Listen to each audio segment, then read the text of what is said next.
Donc, merci notre envoyé spécial Jehan Nabil à Dakar pour le forum de Dakar pour la sécurité et la paix en Afrique. Et on va donc tout de suite passer à notre premier sujet de cette édition de Bonjour l'Égypte. C'est les relations égypto-finlandaises, le forum d'affaires égypto-finlandais et bien sûr la visite du président finlandais en Égypte. Donc, pour parler de ce sujet, on a le plaisir d'accueillir au plateau notre invité, Dr Imam Khalil, professeur d'économie à l'Institut de la planification nationale. Bonjour, Dr Imam Khalil.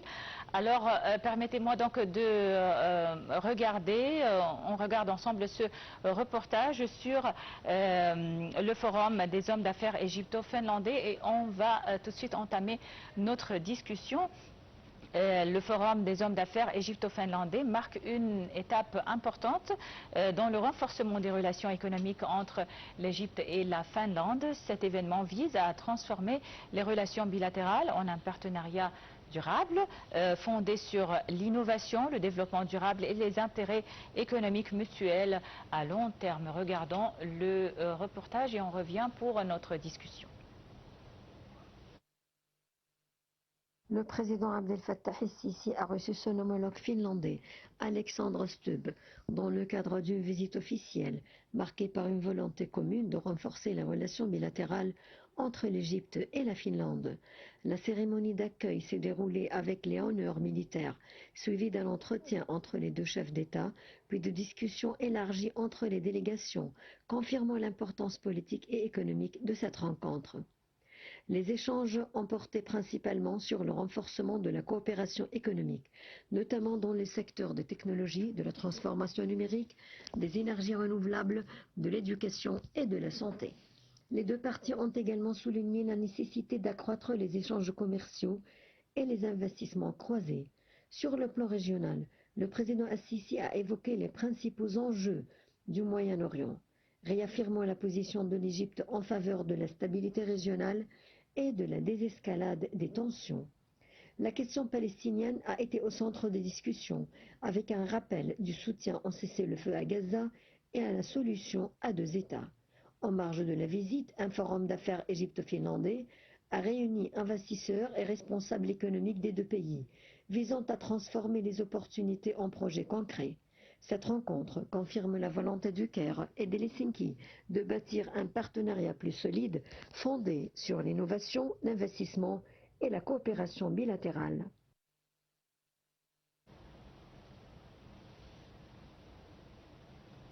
Alors, de retour pour entamer donc notre débat avec Dr Imam Khalil, professeur d'économie à l'Institut de la planification nationale. Bonjour encore une fois. Et je commence par ma première question. Est-ce que la visite du président finlandais en Égypte, elle marque donc une nouvelle étape dans les relations entre l'Égypte et la Finlande? Bien sûr, oui, car cette visite, elle vient pour renforcer la coopération économique et politique entre les deux pays. Et la Finlande est un pays européen, membre de l'Union européenne et un pays assez important en Europe. Elle est exportateur de plusieurs matières, surtout le bois. L'Égypte emporte environ 2% de la production finlandaise de bois chaque année. En plus, c'est un pays très pointé en termes de tout ce qui est numérique et dans le domaine de l'énergie renouvelable. C'est pourquoi cette visite est très importante, surtout c'est une visite qui englobe aussi de coopération, de forum entre les hommes des affaires égypto-finlandais, qui va être une étape pour renforcer la coopération, pour signer encore plus de contrats. C'est peut-être pour avoir plus d'investissements étrangers de la part de la Finlande vers l'Égypte. Et aussi, elle vient parce que l'Égypte est considérée maintenant chez l'Union européenne, notamment la Finlande, comme un pays, comme une porte pour l'Afrique, le Moyen-Orient, comme un hub géopolitique et un hub énergique aussi. Donc l'entrée, elle est entre les deux pays très important.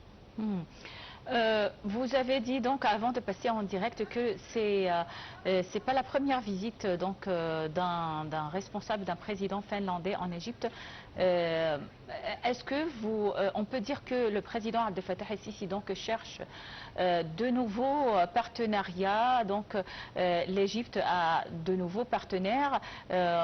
On était toujours donc les partenaires de la Chine, de la Russie, des États-Unis. Mais est-ce que vous voyez que le président Abdel Fattah el-Sisi donc a d'autres alternatives, surtout sur fond de changements géopolitiques dans le monde? Bien sûr, c'est la première visite présidentielle de la Finlande vers l'Égypte, c'était en 2009 et c'est la deuxième fois que le président finlandais visite l'Égypte. Tous ces types de visites renforcent bien sûr les relations bilatérales entre l'Égypte et les autres pays. Notre président Abdel Fattah el-Sisi, depuis son arrivée, il a adapté une stratégie très importante pour renforcer des relations bilatérales avec beaucoup de pays européens et asiatiques aussi. Et ça, c'est de nouveauté dans notre politique étrangère. Surtout maintenant, il y a même des relations assez importantes bilatérales en Afrique même. Donc tous ces types de visites, de relations renforcent notre importance économique et politique dans le zone du Moyen-Orient et en Afrique même. C'est pourquoi je porte beaucoup d'espoir pour cette visite, car on peut retirer beaucoup de bénéfices, surtout dans le domaine de l'industrie énergie renouvelable. La Finlande et le pays scandinave en tout cas, c'est des pays qui s'intéressent beaucoup à tout ce qui touche l'environnement. Donc ils ont beaucoup d'avance dans le domaine de l'énergie renouvelable. Et bien sûr, tous ces types de visites renforcent notre existence, notre importance dans le zone africain. Donc, quels sont les secteurs ou les domaines de coopération, les principaux domaines de coopération entre l'Égypte et la Finlande? Vous avez dit l'industrie, l'énergie renouvelable. En fait, l'échange commercial entre les deux pays n'est pas assez fort, c'est-à-dire on exporte que 37 millions de dollars vers les 37 millions vers la Finlande, mais je crois l'avenir porte beaucoup d'opportunités pour les deux pays. Et la Finlande est très connue en termes de tout ce qui est l'industrie numérique. Donc on peut faire un échange pour technologique entre les deux pays. La Finlande aussi a une importance dans le domaine de santé et d'éducation. Donc ce forum et cette visite, elle vient pour renforcer et échanger les expériences dans le domaine de santé et d'éducation, afin d'améliorer bien sûr notre système éducatif et de santé. Et aussi dans le domaine de surtout l'énergie renouvelable, surtout dans l'industrie de l'hydrogène vert. La Finlande a beaucoup d'expérience dans ce domaine. Elle peut porter cette expérience, elle peut investir ici comme un investissement étranger qui peut porter bien sûr beaucoup de bénéfices pour notre pays. Et enfin, je crois, le regard vers l'Égypte comme un hub énergique. Maintenant, on arrive à exporter le gaz naturel qui vient de l'Arabie Saoudite et du chèvre vers l'Europe. Et ça, c'est un point très important pour ce type de pays qui ont besoin de gaz naturel toute l'année. Et en ce qui concerne donc la transformation numérique, comment l'Égypte peut donc profiter de l'expérience de la Finlande dans ce domaine? Il y a beaucoup de fois pour renforcer notre expérience. Tout d'abord, c'est faire les formations, envoyer des ingénieurs pour bien sûr faire des expériences sur le terrain là-bas et aussi attribuer essaye de trouver des entreprises finlandaises qui travaillent dans ce domaine pour s'investir ici et pour transférer les technologies et le savoir-faire pour nous sur le terrain. Et aussi, après cette forum, je crois, il y aura des signatures de plusieurs contrats d'investissement entre les deux pays. Oui, et vous avez donc jugé que le commerce n'est pas suffisant, les échanges commerciaux ne sont pas suffisants entre les deux pays. Oui. Comment on peut donc relancer ou renforcer cet échange commercial? Maintenant, la politique normalement en Égypte est de renforcer notre exportation, surtout vers l'Union européenne. On peut augmenter notre exportation vers la Finlande et surtout maintenant il y a une augmentation de notre exportation récemment pendant les 3 dernières années. On va continuer d'augmenter notre exportation pour ce pays. Aussi, je crois le fait d'importer du bois de la Finlande peut être une opportunité pour nous pour refabriquer le bois et être un centre de distribuer tout ce qui est dans cette industrie pour les pays africains. Mm-hmm. Donc on va parler donc politique et vous avez bien sûr suivi cette conférence de presse entre le président égyptien et son homologue finlandais. Ils ont parlé de beaucoup de sujets, de la guerre dans la bande de Gaza, aussi du dossier du Soudan. Est-ce que vous voyez qu'il y a donc une convergence de vues entre les deux positions de l'Égypte et de la Finlande sur ces questions donc de conflits politiques? Je crois pas. Il y a tout à fait je crois la politique en Égypte et finlandais vont vers le même chemin d'accepter la solution de 2 États en Palestine et essayer de trouver une solution pour le conflit entre les États-Unis et Israël d'un côté et l'Iran de l'autre côté, parce que ce conflit affecte bien sûr le commerce international, affecte l'économie mondiale. Donc on a des points d'accord plutôt vers les 2 grands sujets. Et aussi, même pour certains sujets comme de sécurité en Afrique, comme au sud de Soudan, à l'est de Soudan ici. Donc non, je crois qu'on est tout à fait d'accord avec les Finlandais vers les 3 conflits importants actuellement en Afrique.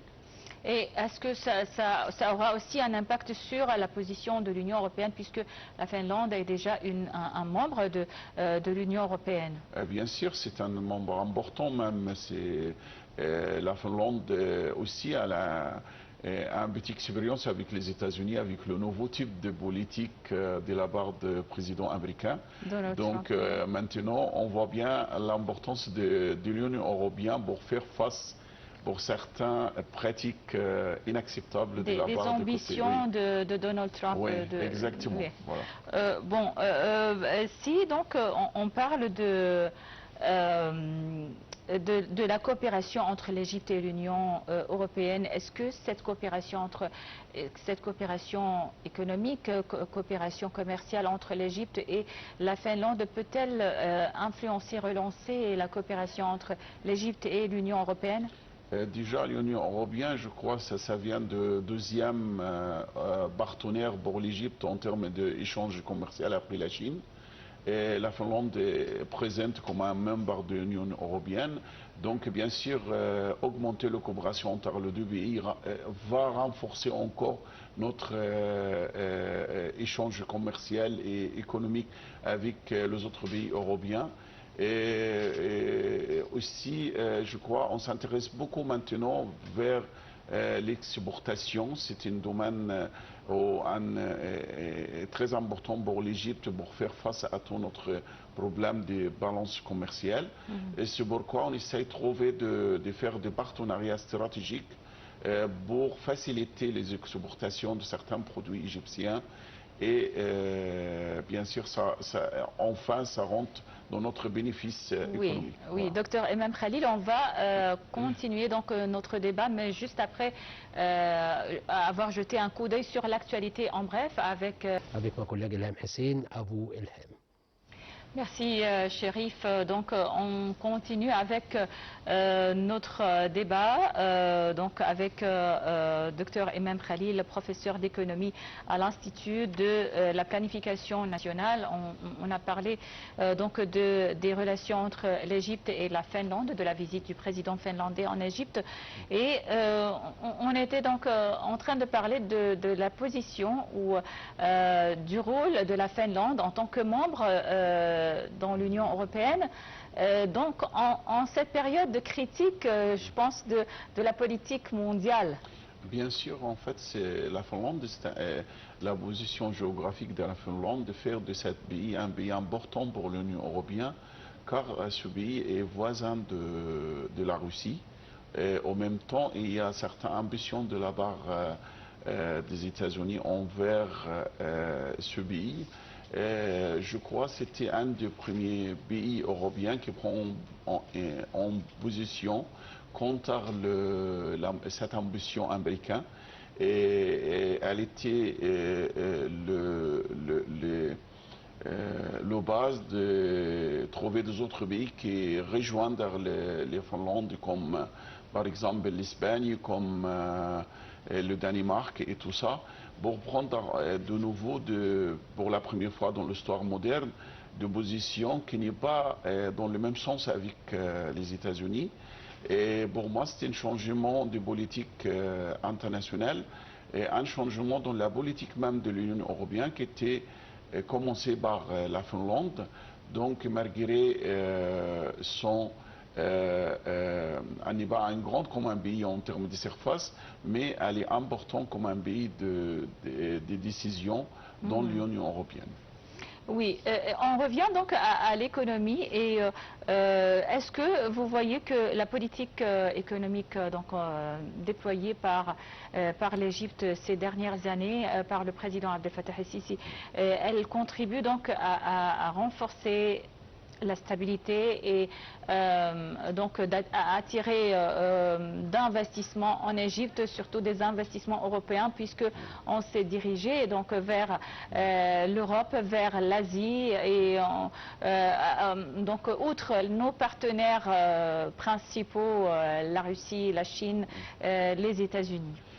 En fait, moi, en tant qu'économiste, je suis très optimiste pour notre avenir économique, car depuis l'arrivée de notre président Abdel Fattah el-Sisi, il y avait beaucoup de problèmes devant lui pour régler tous les problèmes économiques. Et maintenant, l'Égypte est devenue le premier pays africain en termes de accueillir les investissements étrangers pendant environ 8 ans. Et ça, c'est une réussite remarquable pour notre politique économique. Et maintenant, il y a les décideurs économiques ont commencé par l'infrastructure. Nous avons une infrastructure routière ou numérique des autres très adaptée avec l'ambition des investisseurs étrangers. C'est pourquoi on est le premier en Afrique. Et on va continuer ça. Et bien sûr, si on regarde, par exemple, la croissance économique égyptienne pendant les 5 dernières années, c'est toujours plus de 3,5%, malgré toutes les crises dans le Moyen-Orient, soit en bande de Gaza, soit en Golfe arabe maintenant. C'est pourquoi, oui, cette politique, on vient de acquis le fruit de cette politique et on a besoin de 3 à 5 ans pour vraiment sentir que nous sommes les plus grandes économies dans le continent africain et j'espère un jour dans le Moyen-Orient. Oui, en ce qui concerne l'économie, on a parlé de l'investissement, on a parlé du commerce, mais il y a d'autres secteurs de l'économie comme l'agriculture par exemple, comme comme l'industrie, la production. Oui, Alors, comment donc vous évaluez donc le statut de l'industrie, surtout en ce moment? En résumé, si on parle sur l'agriculture, par exemple, depuis 3 ans, on a manqué 6 millions de faddins de terres agricoles en Égypte. Maintenant, on arrive à 11 millions. Donc, on arrive, entre guillemets, à doubler notre surface agricole en Égypte pendant 3 ou 4 ans. Et ça, c'est une réussite dans ce domaine. La quantité et le volume des exportations agricoles pendant les 3 dernières années est très bien et elle est remarquable même. Et si on parle sur l'industrie, le fait de faire le zone économique du canal de Suez a réussi d'accueillir beaucoup de pays, disons pour certains pays comme la Chine, la Russie, la Turquie, beaucoup de pays. Et il est bien sûr renforcé notre économie. Il était une cause importante pour augmenter notre exportation non pétrolière vers le monde entier. Donc moi je vois que le rythme et l'avancement dans notre économie est très positif et je suis toujours optimiste pour ça.